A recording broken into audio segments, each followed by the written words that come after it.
Alright mga kababayan, magandang araw po sa inyo lahat. Welcome po sa munting channel natin. Ako nga pala si Ibali Tabay. Ito po mga kababayan, pag-usapan natin itong pahayag, banat, babala. Parang pananakot. Ha? Itong si Isko, si Mayor-elect Isko Moreno ng Maynila, mga kababayan. Kasi po mga kababayan, parang nagbabala, babala ito kay Congressman Valeriano, kay Congressman Joel Chua, kay Congressman Benny Abante. Siguro wala na kasi si Benny Abante natalo, mga kababayan. Kasi mga kababayan, ang sinasabi dito ni Isko Moreno ay parang sinabihan daw siya nung panahon ng eleksyon ng mga masasakit na salita nila Congressman Valeriano at Joel Chua na hindi katanggap-tanggap, hindi makain ng aso, kaya ngayon lang daw siya sumasagot. Mga kababayan, itong si Isko Moreno, in-interview po ito sa Bilyonaryo, mga kababayan, bilyonaryo.com. At ang sinasabi niya dito, ang tatapang ninyo sa Quadcom. Magkikita-kita pa rin naman tayo. Ngayon, kung parang ang ibig sabihin nito ni Isko Moreno, babala. Nagbabala si Isko Moreno sa Quadcom, mga kababayan. Dito sa dalawang congressman na nanalo sa Manila. Alam mo, bigyan ko muna kayo ng opinion, mga kababayan. Nagtataka ako dito kay Isko Moreno. Unang-una, bakit galit si Isko Moreno sa Quadcom? Yan lang ang una kong katanungan. Samantala, itong si Isko Moreno, never naman natin ito nakita na pinatawag siya sa Quadcom. Ha? Tandaan nyo yan, ha? Wala tayong naalala na pinatawag sa Quadcom itong si Isko Moreno. Pero bakit tila yata nagdadamdam itong si Isko Moreno? Kung sasabihin naman ni Isko Moreno dahil sa pagkampi niya kay Sara Duterte, kaya nakapagsalita itong mga congressman na ito na membro ng Quadcom, ay anong masama? Wala nang masama doon, mga babayan, dahil natural lang na babanatan ka kasi eleksyon, at natural lang na babanatan ka dahil alam nila kakampi mo si Sara, na kung saan itong si Sara ay nasasangkot dito sa di umanong paglulustay ng pera ng bayan. Diba? Kaya para sa akin na walang masama dito sa ginagawa or banat ng dalawang congressman na ito. O sabihin na natin 3 congressman, kaya lang natalo yung isa, si Benny Abante. Para sa akin po walang masama. Kasi nakikita kasi naman nila na kakampi mo si Sara Duterte. At itong si Sara Duterte, alam naman ni Isko Moreno, kasi habang nagsasalita si Sara Duterte ay nandoon si Isko Moreno sa tabi. Tiningnan nila, narinig nila kung paano banatan kung paano banatan ni Sara Duterte itong mga congressman ng Maynila, mga kababayan, na membro ng Quadcom. Di ba? Handang makipag-away sa kanal, minura-mura, tapos nilait-lait. Diba? Kaya, alam mo, Mayor Isko Moreno, dapat ka, hindi ka balat sibuyas dyan eh. Nga? Hindi ka dapat balat sibuyas dyan, Isko Moreno, sir. Dahil, unang-una, nasabi nila yun dahil panahon ng eleksyon. Pero ngayon, sumasagot ka kasi panalo ka na. Na? Sabi mo, hindi ka sumasagot noon. Bakit? Kasi alam mong maaari kang matalo. Tama? Pero ngayon nanalo ka na, naproklama ka na, ayan, sumasagot ka na, bumabanat ka na, at ang banat po pa dito, ang hindi maganda, ay nagbabanta ka. Parang ganitong pagkakasabi mo dyan kung hindi kayo susunod sa akin, matatapang kayo sa Quadcom, ganito ang pagkakasabi mo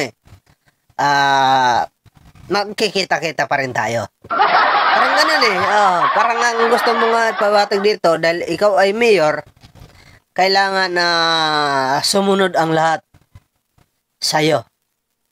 Parang ganun ang sinasabi mo dito. Alam niyo po mga babayan, kapag itong si Isko Moreno, tandaan mo, Sir Mayor Isko Moreno, ikaw may pangarap sa pagka-presidente. Itong mga pinagbabantaan mo ng mga congressman, kailanman hindi natin narinig yan na tumakbo sila sa pagka-presidente. Never. Pangalawa, itong mga congressman na to, itong mga membro ng congressman na ito, ay sila ang mga congressman na kaalyado ng administrasyon. Yeah? Hindi, alam niyo mga babayan, nagpapaalala lang ako dito kay Isko Moreno. Nagpapaalala lang naman mga babayan. Sana hindi ka lumabis sa iyong tungkulin. Tandaan natin na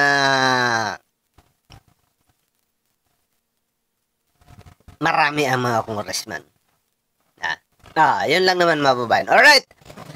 Pakinggan natin itong si Isko Moreno mga babayan. Itong kanyang babala sa mga congressman. Pakinggan natin mga babayan. Pakinggan lang natin para hindi tayo ma-copyright. Said something na kahit ikaw, Pinky, hindi mo makakain.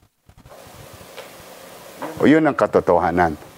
Now, kung gusto nyo, total, tapos naman ang lahat.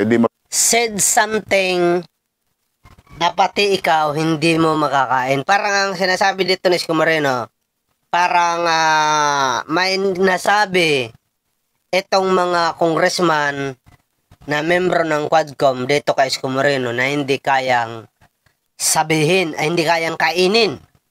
Parang ganito ang pagdaramdam ni Isko Moreno. Alam mo, eleksyon yan Eleksyon yan, Isko Moreno. Kaya natural lang yan.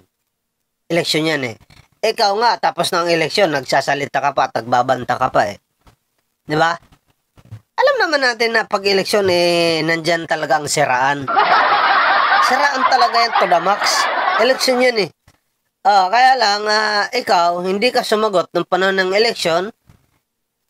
Diba? Ano yun? Dahil kung sasagot ka, baka makasakit ka, tapos bigla kang hindi manalo, maaari kang balikan. Ngayon, na nanalo ka, binabalikan mo sila ngayon. Ang tawag dyan na hindi maganda. Tuloy natin. Palay detector test tayo. Kumbaga, para malaman natin kung sino So, naintindihan na natin ang tinutumbok dito ni Isko Moreno. Dahil sa pagkakasabi niya na lie detector, ibig sabihin, pinagbibintangan itong si Isko Moreno na parang drug addict. Parang ganun. Kasi lie detector daw Or kung ano pa man na mga gusto niyang na mga ebinentang sa kanya. Okay? So, you're not at liberty to tell us ano yung sinabi nilang dalawa? Hindi mo makakain. And the way the actuation you're in the corner, the way the physical actuation on how they treat you, yung kung paano ka pagsalitaan ng mga taong at one point in time they are in the streets, you believe in them, nurture them, hone them, give them chance. You're happy, you became successful, and the least thing that you can, expect is, pare, kape naman tayo. But yung sigaw-sigawan ka't pagsalitaan ka ng hindi maganda, and you have a balls to say in Bilyonaryo that wala kayong sinabi. Okay. You're pulling the viewers and the broadcasters. Be man enough. Anyway, tapos na ang halalan. At least, magkikita-kita pa rin naman tayo. Ngayon ako sumasagot. So not to confuse the people based on emotional voting. I really wanted the people of Manila decide based on performance. But now, Pinky, I'm here telling them straight, be man enough. Total lang, tatapang nyo sa Quadcom eh. Pag dito sa television mukhang di ko maintindihan. But pinatawad ko na kayo. O gusto nyo naman marinig. Kung ang Diyos ay nagpapatawad, ako pa kaya tao lang. Pinatawad ko na kayo. Nakamove on na ako sa buhay. Yung pagpapatawad mo ba, of course, mayor ka naman, lawmaker naman sila. Magkakaroon ho ba ng pagkakataon na... Huwag silang lalabag sa batas. Is that a warning? Of course. It's a fair warning to everyone. The people... Alright mga babayan. Nag-warning itong si Isko Moreno sa mga congressman.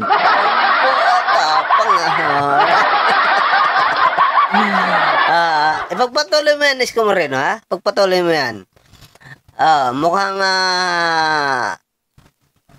may mararating ka dyan. Tapang ha. Oy mga babayan hindi biro yan.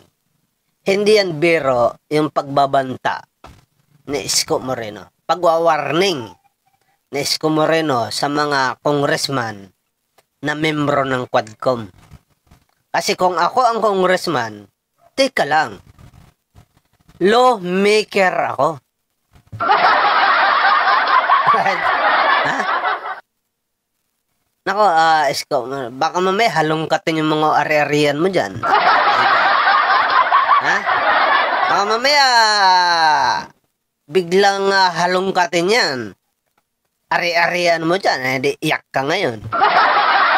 Alam mo kasi, Isko Moreno, pag hindi porket nanalo na tayo, hindi porket mayor na tayo, hindi porket tayo po ay wagi, tagumpay, bigla na lang tayo magbabanta. Yeah?